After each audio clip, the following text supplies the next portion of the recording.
Hey everyone, my name's Chris Lamberts. Let's talk movies.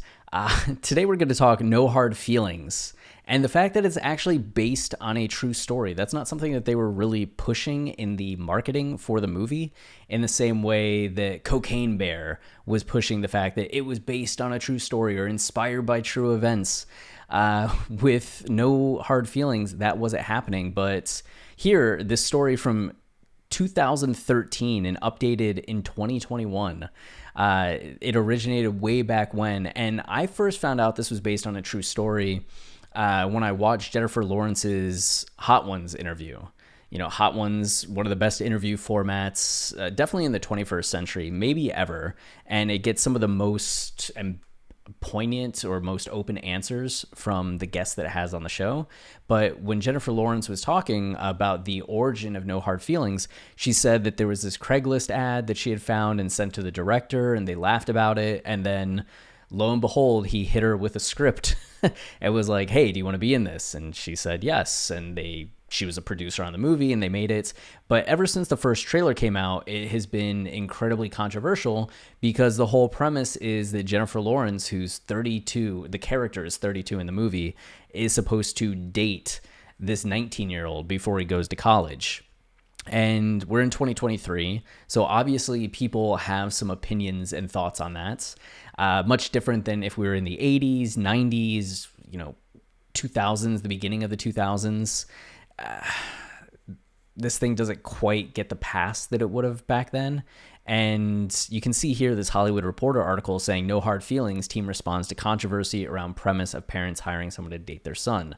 Though the arrangement at the center of the film prompted some backlash on social media, writer-director Gene Stupnitsky assures viewers won't be grossed out after seeing the movie. We took great pains to be careful about the ick factor.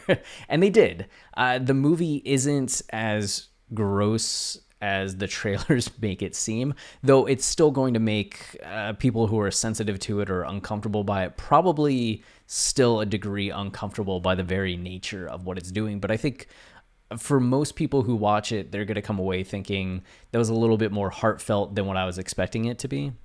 But today we're looking at what is the actual story. So we're going to go through this Daily Dot article from 2013 by Fernando Alfonso III. This kid is heading to Harvard with a mortifying virginity story. So in the movie, it's Princeton, but it's Harvard here. So it's one thing to have your parents help you land a date. It's an entirely different and completely creepy thing to have them surreptitiously orchestrate an entire summer of love with the sole purpose of getting their kid laid. Yeah. A mother from Philadelphia has turned to Craigslist in a desperate attempt to get her 18-year-old Harvard-bound son, a sugar baby, to attend a concert, pick up her son, and sleep with him many times in exchange for a car. The mother made the post Tuesday. Check it out. Check it out, the post in its entirety below. Okay. Sugar baby for my son. Male for woman? Man for woman, 18 Philly. This is going to sound strange, but my son is a senior in high school and I want to help him. He's 18 and will go away to Harvard in the fall. He's extremely smart but socially awkward, has never had a girlfriend, and I'm sure he's a virgin. I want to find a cute young girl to date him and turn him from high school nerd to cool college kid. He's very handsome and extremely fit. He's on the varsity cross-country team, so I'd say there's almost zero body fat on him. Oh my God. I haven't read this before. This is my first time reading this, and this is even worse than I thought it was going to be. I expected it to be bad, but oh my goodness, that's so much worse. You need to be 19 or under 20 plus would probably freak him out. Or under as 20 plus would probably freak him out. My goodness. Here's my plan. I'll buy 4 tickets to some great concert coming up and give 2 to my son and 2 to you. He will know nothing about the other 2 tickets. He'll go to the show with one of his buddies. No way he'll take a girl. He's too shy to ask them out. And you and your friend will be in the seats next to them. Now you spring into action. You start talking to him during the concert and eventually pick him up. Ask him to take you somewhere after and ditch your friends. Then you seduce him and take his virginity. Keep dating him and showing him different... Oh my goodness.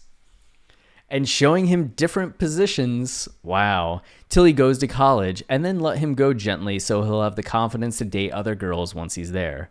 In return, I'll make your financial issues disappear. Winky face. Perhaps put your favorite type of car in the subject to show that you're real. Thanks. Wow. So a car was involved. So in the movie, it's a Buick. Jennifer Lawrence's character gets her car towed because she's behind on payments to her house, has to find a way to pay these taxes that she hasn't paid, property taxes, right? But her car's taken and she's an Uber driver. So she needs a car. And this Craigslist ad in the movie says, whoever does this, you'll get a Buick, like this old Buick that you can have. And that's the reason Jennifer Lawrence is doing it. I didn't realize there was going to be a car in this. Put your favorite type of car. I don't know if the person would actually buy a car or what ended up happening with this.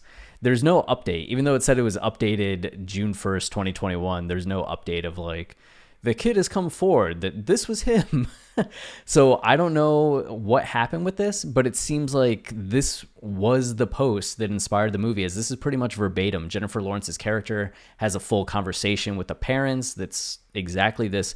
And really one of the points of the movie is to say that helicopter parents like this are actually bad for their kids, that they're the ones that cause these limitations and these insecurities and cause them to kind of clam up. I mean, in the movie, there's also a bad experience that the son goes through that makes him scared to interact with people, but the parents don't help. And ultimately, who he's standing up to is his parents and trying to get them to give him more autonomy and more trust. And that's kind of the tipping point, his growth. It seemed like he already had friends and was able to talk to people. It's just because of how his parents indulged him and how they raised him, he wasn't really able to have the skills to cope with situations that were coming up. So, I mean, that would be the reaction. You see something like this and you're like, what kind of bad parent thinks that this is a good thing to try and do for their kid rather than just, I don't know, anything else?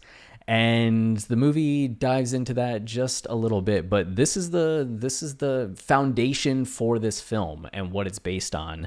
They just didn't use it in the marketing material of based on a true story, inspired by a real Craigslist post or anything like that. And maybe if they had, there'd be a bit of a different reaction because people would see it as a bit more, not of a farce or maybe like in on the joke, it's tongue-in-cheek, like this insane thing really happened, rather than people just being like, who's this Gene guy and why is he thinking up this situation?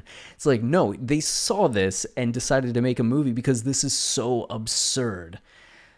But the movie at least is kind of the positive best end result maybe of how this could go. The realistic version of this, it probably just sees this psychotic mom going up to like girls and just it's about her having a mental breakdown, which is could also work as a movie, but funny to see the actual Craigslist post and that's still preserved on the internet. The internet is forever. That holds true to this day. But that's it for now. Until next time, cheers.